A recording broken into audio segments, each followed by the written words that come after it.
स्वागत है दोस्तों आप सभी का मेरे YouTube channel online chemistry bye Dhaka sir में। क्लास 10th के चैप्टर दैनिक जीवन में रसायन में हमने अम्ल, क्षार उदाहरणें कंप्लीट कर ली थी। आज अपन पढ़ेंगे अम्ल, क्षार और लवण के सामान्य गुण। तो पहले अपन अम्ल और क्षार इन दोनों के सामान्य गुणों पर चर्चा करते हैं। अम्ल स्वाद में कैसे होते हैं? खट्टे। मीन्स अम्लों का स्वाद कैसा होता है? खट्टा होता है। और क्षारों के स्वाद की बात करें तो हमने पढ़ा था कि ये स्वाद में कैसे होते हैं? कड़वे होते हैं। इसके अलावा देखिए, जो नीला लिटमस पत्थर होता है उसको डुबोए अम्ल में, उसका कलर अम्ल कैसा कर देते हैं? लाल कर देते हैं। लेकिन लाल लिटमस पत्थर को अपन किसी क्षार में डुबोए तो क्षार उसका रंग कैसा कर देते हैं? नीला कर देते हैं। इसके अलावा देखिए, अम्ल जिनके पास में हाइड्रोजन होते हैं उनको यदि जल में घोलें तो ये जल में H पॉजिटिव आयन जो है वो देते हैं, और OH नेगेटिव आयन क्षार जो होते हैं उनको जल में घोलें तो ये जल में OH नेगेटिव आयन जो है वो देते हैं। बिल्कुल सिंपल गुण है जो हम सभी जानते हैं। अब देखो, जल जब उदासीन होता है ना, तो उदासीन जल जिसकी pH कितनी हो? 7 हो, तो उसमें H पॉजिटिव आयनों की सांद्रता जितनी होती है उतनी ही उसमें OH नेगेटिव आयनों की सांद्रता होती है। मीन्स कोई फ्री आयन नहीं होता। तो उदासीन जल या डिस्टल वाटर या अशुद्ध जल है जिसकी pH 7 होती है, वो विद्युत का कुचालक होता है। विद्युत धारा का प्रवाह है उसमें नहीं होता है। लेकिन उदासीन जल में यदि हम थोड़ी सी मात्रा अम्ल की ऐड कर दें तो उसमें H पॉजिटिव आयन ज्यादा हो जाएंगे OH नेगेटिव आयनों से। और उदासीन जल में थोड़ी सी मात्रा यदि अपन क्षार की ऐड करेंगे तो उसमें H पॉजिटिव आयनों से ज्यादा हो जाएंगे OH नेगेटिव आयन। जितने H पॉजिटिव आयन होते हैं उतने OH नेगेटिव आयन, तो वो तो क्या बन जाएगा? पूरा का पूरा क्या बन जाएगा? H2O तो कोई मुक्त आयन नहीं होता उदासीन जल में, इसलिए वो कुचालक होता है। लेकिन उदासीन जल में अम्ल की मात्रा ऐड करते ही जल में कौन से आयन ज्यादा हो जाएंगे? H positive. Means H positive ion ज्यादा हो जाएंगे, और क्षार की मात्रा ऐड करें तो OH नेगेटिव आयन ज्यादा हो जाएंगे। मीन्स अम्ल या क्षार की मात्रा मिलाने पर उदासीन जल में क्या हो जाते हैं? मुक्त आयन। अम्ल ऐड करेंगे तो कौन से हो जाएंगे? H positive. क्षार ऐड करेंगे तो OH नेगेटिव। इन मुक्त आयनों के कारण अम्ल का जलीय विलयन, मीन्स थोड़ी सी मात्रा अम्ल की जल में मिला दें तो विद्युत का चालक होता है, क्योंकि H पॉजिटिव आयन ज्यादा होंगे। इसी प्रकार से पॉइंट नंबर 4 यहां पर क्या हो जाएगा? कोई क्षार का जो जलीय विलयन होता है वो भी विद्युत का चालक होगा, क्योंकि यहां कौन से आयन ज्यादा हो जाएंगे? OH नेगेटिव आयन ज्यादा हो जाएंगे। तो अब अम्ल और क्षार के नेक्स्ट गुण देखें। नंबर 5, कोई अम्ल है उसकी अभिक्रिया हम किसी धातु से करवाएं तो अम्ल में उपस्थित हाइड्रोजन जो है उसको हटा देगा धातु, तो धातु का तो लवण बन जाएगा और साथ में हाइड्रोजन गैस मुक्त होगी। जैसे अपन एग्जांपल लें, H2SO4 की अभिक्रिया जिंक से करवाएं। धातु ऐसा होना चाहिए जो हाइड्रोजन से ज्यादा रिएक्टिव हो, जैसे जिंक है, आयरन है, सोडियम है, मैग्नीशियम है। तो यहां पर जिंक अम्ल में उपस्थित हाइड्रोजन को हटा देगा, तो जिंक सल्फेट धातु का लवण बन जाएगा और हाइड्रोजन गैस मुक्त हो जाएगी। और हाइड्रोजन गैस को यदि अपन जलाएं ना तो ये ध्वनि के साथ जलती है, तो तो कई बार क्वेश्चन आता है कि आप कैसे सिद्ध करोगे कि अम्लों की अभिक्रिया धातुओं से करवाने पर हाइड्रोजन गैस मुक्त होती है।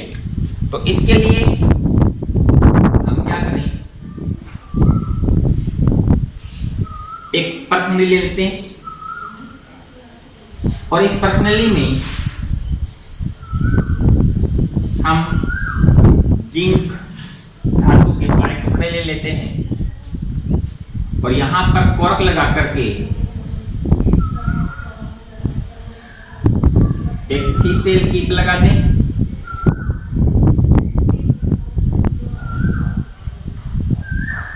जिसमें यहां वाल्व लगा होगा और यहां हम भर लेते हैं तनु H2SO4, जो बूंद बूंद करके अपन यहां से जिंक में ऐड करें। पर्सनली गिरने जाए इसके लिए अपन स्टैंड तो लगाएंगे। इस पर्सनली को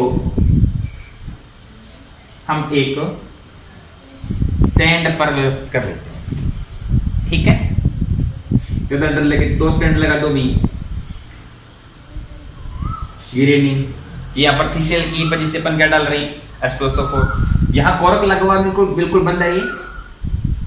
यहाँ अपन एक इन देखो जिंक की रिएक्शन किससे होगी, H2SO4 से, तो ZnSO4 बनेगा और कौन सी गैस बनेगी, हाइड्रोजन। तो हाइड्रोजन गैस को बाहर निकालने के लिए यहाँ अपन एक नली निकाल देते हैं जिससे गैस बाहर निकलेगी। इसलिए इसको क्या बोल देंगे, निकास नली, ठीक है। और निकास नली जो है इसको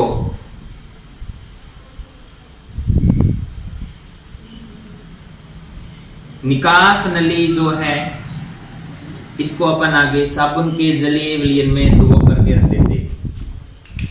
यहां एक टब है और इस टब में साबुन का जलीय विलयन, एक्वस सॉल्यूशन है सोप का, साबुन का जलीय विलयन। तो जिंक की H2SO4 से विक्रिया होगी तो यहां क्या बन जाएगा, ZnSO4। और जो गैस बनेगी वो गैस यहां से, पता नहीं है कौन सी, अभी यहां से यहां आएगी। इसके अंदर यहां बुलबुले बनेंगे, ये बुलबुले ऊपर की ओर जाएंगे। तो इन बुलबुलों में गैस तो है ना, पता लगाना ये कौन सी गैस है। तो हम इन बुलबुलों के पास जलती हुई मोमबत्ती लेके जाएंगे। बुलबुले फूटेंगे तो जो गैस निकलेगी वो इस अग्नि के संपर्क में आएगी तो वो गैस जलेगी और ध्वनि के साथ जलेगी। और ध्वनि के साथ कौन सी गैस जलती है, हाइड्रोजन गैस। तो इससे प्रूव हो जाएगा ना कि जो हाइड्रोजन गैस है वो ही बनेगी। मींस धातु जब अभिक्रिया करेंगे अम्लों से तो कौन सी गैस मुक्त होगी, हाइड्रोजन गैस मुक्त होगी, ठीक है। हाँ, इसी प्रकार से कुछ क्षार जो है, सभी नहीं कह रहा मैं, कुछ क्षार भी अम्लों की तरह, कुछ क्षार भी अम्लों की तरह धातुओं से रिएक्शन करते हैं और लवण बनाते हैं और साथ में हाइड्रोजन गैस मुक्त करते हैं। जैसे NaOH की अभिक्रिया जिंक धातु से करवाएं, NaOH की रिएक्शन में जिंक धातु से करवा रहा हूं तो Na2ZnO2 बनता है और हाइड्रोजन गैस मुक्त होती है। सोडियम 2 है तो यहां पर 2 ले लेंगे, जिंक इससे काम चल जाएगा क्या, चेक करते हो गया। इसका नेम होता है सोडियम जिंकेट। तो जो लवण बना वो कौन सा बना, सोडियम जिंकेट बनेगा। देखो ऑक्सीजन -2 होता है तो -4 हो गया, जिंक +2 और ये +1 का 2 है तो +4, ये +4 और ये -4, सोडियम जिंकेट का ये फॉर्मूला हो गया। इसी प्रकार से देखो सोडियम हाइड्रोक्साइड का जलीय विलयन हो और इसकी रिएक्शन अपन एल्युमिनियम मेटल से करवाए ना तो NaAlO2 बनता है और हाइड्रोजन गैस मुक्त होती है। NaAlO2 दो ले लेंगे, यहां इसके भी 2 ले लेते हैं तो एल्युमिनियम, तो यहां पर 2 लगा देंगे। ऑप्शन कितने, 2 × 2 4, तो 2 और 2 4, तो हाइड्रोजन 2 तो 3H2। इस प्रकार से इसे क्या बोला जाएगा, सोडियम एल्यूमिनेट। तो सोडियम हाइड्रोक्साइड क्षार है, धातु जिंक की एल्युमिनियम से रिएक्शन करवाएंगे तो लवण बनेगा, जिंक से करवाएंगे तो सोडियम जिंकेट बनेगा, और एल्युमिनियम से करवाएंगे तो सोडियम एल्युमिनेट बनेगा। और साथ में कौन सी गैस मुक्त होगी? Hydrogen gas. हाँ, मैं पहले बता रहा हूं, पहले बताया था कि क्षार, सभी क्षार ऐसा नहीं करते। तो अम्ल और क्षार के गुणों में नेक्स्ट पॉइंट है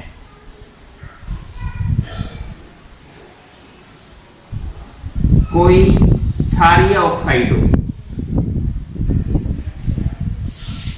उसके साथ यदि अम्ल रिएक्शन करे, ये अम्ल है और ऑक्साइड कैसा है? क्षारीय। तो एक प्रकार से अम्ल क्षार अभिक्रिया होगी, और अम्ल क्षार अभिक्रिया होती है तो क्या बनता है? अभी लवण बनता है, हो सकता है जल बने, देख लेंगे जल बनता है कि नहीं बनता। इसी प्रकार से ऑक्साइड कैसा हो? अम्लीय। कोई अम्लीय ऑक्साइड हो तो उसकी रिएक्शन अपन क्षार से करवाएं तो भी लवण और जल बनता है। चेक करते हैं। अब प्रॉब्लम ये आती है कि क्षारीय ऑक्साइड कौन से होंगे। 10th क्लास तक ये जान लो कि जो धातुओं के ऑक्साइड होते हैं ना, वो जनरली क्षारीय होते हैं। जैसे Na2O सोडियम ऑक्साइड, और इसकी रिएक्शन अम्ल जैसे अपन HCl से करवाते हैं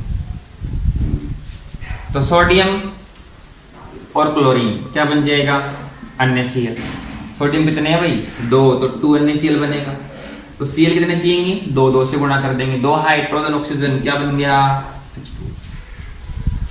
क्षारीय ऑक्साइड, अम्ल HCl, तो लवण और जल बन रहा है। अम्लीय ऑक्साइड, तो पहले ये प्रॉब्लम आ जाएगी ना कि अम्लीय ऑक्साइड किसको बोलेंगे। यहाँ क्या कहा था मैं? जनरली धातुओं के ऑक्साइड कैसे होते हैं? क्षारीय। तो अधातुओं के ऑक्साइड कैसे होंगे? अम्लीय। जैसे CO2 की अभिक्रिया क्षार जैसे NaOH से करवा दें, 2 ले लें इसके, तो क्या बनेगा?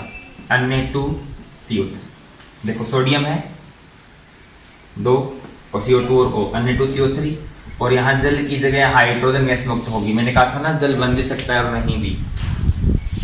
तो CO2 की रिएक्शन NaOH से करवाई तो ये कैसा ऑक्साइड है? अम्लीय। ये क्या हो गया? क्षार, तो लवण बन रहा है और हाइड्रोजन गैस मुक्त हो रही है। अदर एग्जांपल लें, जैसे CaO कैल्शियम ऑक्साइड कैसा होता है? क्षारीय। अम्ल जैसे क्या ले लें? H2SO4, तो CaSO4 लवण क्या बन गया? कैल्शियम सल्फेट, और जल H2O। तो अपन यहां एग्जांपल लेते हैं, जैसे SO2 गैस अम्लीय होती है और इसकी रिएक्शन क्षार जैसे NaOH से करवाएं तो Na2SO3 बन जाएगा। इसके 2 ले लेंगे भी, Na2SO4 सॉरी, SO2 और O, Na2SO4 सोडियम सल्फेट बन जाएगा और हाइड्रोजन गैस मुक्त होगी। तो मैं रिपीट कर रहा हूं, अम्ल क्षारीय ऑक्साइडों से रिएक्शन करके लवण बनाते हैं, और क्षार जो है वो अम्लीय ऑक्साइडों से रिएक्शन करके लवण बनाते हैं। तो अम्लों और क्षारों की गुणों में नेक्स्ट देखो, 7वां, दोनों के लिए कोमल है। हम सभी जानते हैं किसी अम्ल की अभिक्रिया अपन क्षार से करवाते हैं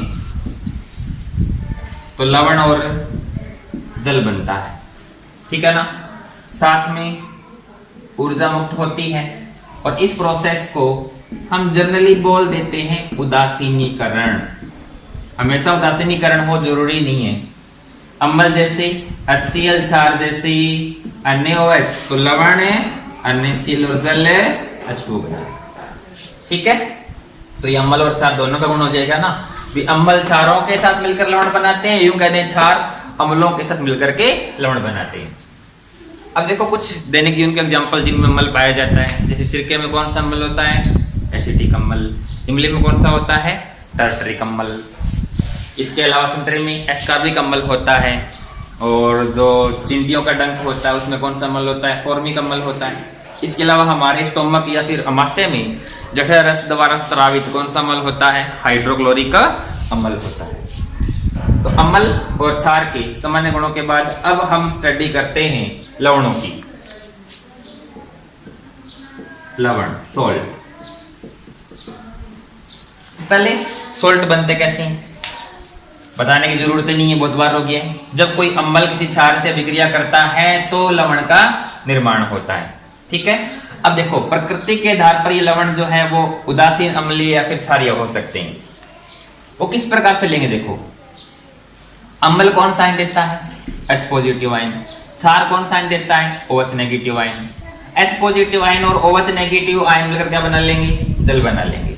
तो लवण का जो जलीय विलयन बना, किसी भी लवण का, अन्य की नहीं करा मैं, किसी भी लवण का जो जलीय विलयन बना, उस विलयन में जितने H पॉजिटिव आयन हैं उतने ही OH नेगेटिव आयन हो, तो वो लवण का जलीय विलयन जो है वो उदासीन होगा। ठीक है, और इसे ही अपन क्या बोलेंगे, उदासीनीकरण की प्रक्रिया। कई बार क्या होता है, H पॉजिटिव आयनों की संख्या, लवण के जलीय विलयन में H पॉजिटिव आयनों की संख्या OH नेगेटिव आयनों से ज्यादा होती है। जब यूं कह दूं, कई बार क्या होता है, लवण के जलीय विलयन में हाइड्रोजन आयनों की सांद्रता ज्यादा होती है हाइड्रोक्साइड आयन से। ज्यादा कौन है, H पॉजिटिव। तो ये जलीय विलयन जो है वो कैसा हो जाता है भाई, अम्लीय रहेगा। और कई बार लवण का जलीय विलयन जो होता है उसमें H पॉजिटिव आयनों से ज्यादा होते हैं OH नेगेटिव आयन, इसलिए ये जो जलीय विलयन होता है वो क्षारीय होता है। अब ये तीनों प्रकार के सॉल्यूशन बनते कैसे, वो देख लें। HCl क्या है, स्ट्रॉन्ग एसिड प्रबल अम्ल। NaOH क्या है, स्ट्रॉन्ग बेस प्रबल क्षार। दोनों की प्रक्रिया से NaCl और H2O बनेगा। प्रबल अम्ल और प्रबल क्षार किसको बोला जाता है, जिसका पूर्णतः वियोजन हो जाए। तो ये जितना लेंगे पूर्णतः वियोजन इनका हो जाएगा, तो जितने H पॉजिटिव आयन होते हैं यहाँ पर उतने ही OH नेगेटिव आयन होते हैं। मींस ये प्रक्रिया कौन सी है, उदासीनीकरण की प्रक्रिया है। तो ये लवण जैसे NaCl है, ये लवण कैसा हो गया, प्रबल अम्ल और प्रबल क्षार के संयोग से बना लवण है। मींस स्ट्रॉन्ग एसिड और स्ट्रॉन्ग बेस के संयोग से बना जो लवण होता है उसमें H पॉजिटिव आयनों की सांद्रता OH नेगेटिव आयनों की सांद्रता के बराबर होती है, और ऐसे लवणों का जो जलीय विलयन होता है वो कैसा होगा, उदासीन होता है। ठीक है, इसके अकॉर्डिंग दूसरा एग्जांपल ले अपन, अम्ल HCl रखें, क्षार ले लेते हैं NH4OH। तो ये एसिड कैसा है, स्ट्रॉन्ग एसिड है, और ये क्या है भी, वीक बेस है। ये प्रबल अम्ल और ये दुर्बल क्षार है। इन दोनों से लवण कौन सा बनेगा, NH4Cl, और क्या बन गया, H2O। हालांकि हमें यहाँ H पॉजिटिव या OH नेगेटिव नजर नहीं आ रही। प्रबल अम्ल वो है ना जिसका पूर्णतः वियोजन हो जाएगा, और दुर्बल अम्ल वो है जिसका पूर्णतः वियोजन नहीं होगा। तो यहाँ इसका पूर्णतः वियोजन होगा तो यहाँ H पॉजिटिव आयन मिलेंगे, और इसका वियोजन आंशिक रूप से का पूर्णतः नहीं होगा तो आयन कौन से मिलेंगे, यहाँ से OH नेगेटिव। इन दोनों की तुलना करें तो यहाँ इसका पूर्णतः वियोजन हो जाने के कारण H पॉजिटिव आयनों की सांद्रता क्या होगी भी, ज्यादा होगी। किससे, OH नेगेटिव आयनों से। तो यहाँ इस लवण का जो जलीय विलयन है प्रबल अम्ल होने के कारण कौन से आयन ज्यादा होंगे, H पॉजिटिव आयन ज्यादा होंगे, और H पॉजिटिव आयन ज्यादा हो तो विलयन कैसा हो जाएगा भी, एसिडिक अम्लीय हो जाएगा। या सिंपल यूं याद कर सकते हैं, इन दोनों प्रबल कौन है, अम्ल है, तो विलयन कैसा होगा, अम्लीय होगा। तो मींस अपन कह सकते हैं कि स्ट्रॉन्ग एसिड और वीक बेस मिलकर के यदि लवण बनाएंगे तो उस लवण में H पॉजिटिव आयन ज्यादा होने की वजह से उस लवण का जो जलीय विलयन है वो कैसा होगा, अम्लीय होगा।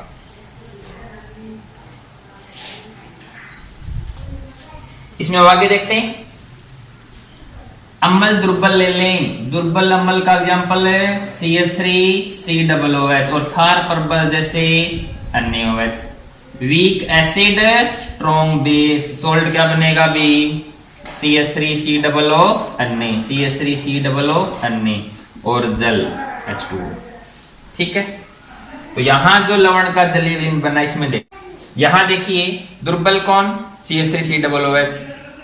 तो कम आयन कौन से मिलेंगे अपने को, H पॉजिटिव। प्रबल कौन है, सोडियम हाइड्रोक्साइड। तो ज्यादा आयन कौन से होंगे, OH नेगेटिव। तो बेस स्ट्रॉन्ग होने की वजह से हमें H पॉजिटिव आयन से OH नेगेटिव आयन ज्यादा मिलेंगे, और OH नेगेटिव आयनों की सांद्रता ज्यादा हो तो विलयन कैसा होता है, क्षारीय हो सकता है। तुम कह सकते हैं वीक क्या हो, एसिड हो, और स्ट्रॉन्ग बेस हो तो जो लवण बनेगा उसकी प्रकृति कैसी होगी भी, क्षारीय होगी। तो लवण कितने प्रकार के हो गए, 3 प्रकार के। एक तो उदासीन लवण, कब बनेंगे? जब स्ट्रॉन्ग एसिड और स्ट्रॉन्ग बेस हो। दूसरा अम्लीय लवण कब बनेंगे? जब स्ट्रॉन्ग एसिड और वीक बेस हो। और तीसरा क्षारीय लवण कब बनेंगे? जब वीक एसिड और स्ट्रॉन्ग बेस हो। अब कई बार सवाल आता है कि V की तो एसिड हो और V की बेस हो, इन दोनों के संयोग से जो लवण बनेगा उसकी प्रकृति कैसी होगी? तो याद रखें कि ऐसे लवण जो वीक एसिड और वीक बेस के संयोग से बने होते हैं ना, उनकी प्रकृति अम्लीय, क्षारीय, उदासीन हो सकती है, जो अपन बड़ी कक्षाओं में मींस 11th में स्टडी करेंगे। ठीक है, तो हमने अभी लवण या फिर सॉल्ट के बारे में पढ़ा है। और क्या पढ़ा है? स्ट्रॉन्ग एसिड और स्ट्रॉन्ग बेस के संयोग से जो लवण बनेंगे वो तो कैसे होंगे? उदासीन। स्ट्रॉन्ग एसिड और वीक बेस के संयोग से जो लवण बनेंगे, तो स्ट्रॉन्ग कौन है? एसिड, तो वह कैसे होंगे? अम्लीय। और थर्ड, वीक एसिड और स्ट्रॉन्ग बेस के संयोग से जो लवण बनेंगे, तो स्ट्रॉन्ग कौन है? बेस ना, तो कैसे हो जाएंगी? क्षारीय। यहां जैसे एग्जांपल NaCl का ले लेते हैं, और अम्लीय में एग्जांपल क्या लिया था? बी। स्ट्रॉन्ग कौन होता है? एसिड। और वीक बेस जैसे NH4Cl हो गया, और यहां जैसे सोडियम एसीटेट CH3COO। अब अपन लवणों के गुणों के बारे में जानें। तो NaCl की बात कर लें तो यहाँ Na पॉजिटिव है और Cl नेगेटिव है। तो दो विपरीत आवेशित आयन हैं यहां पर। ये तो कौन है?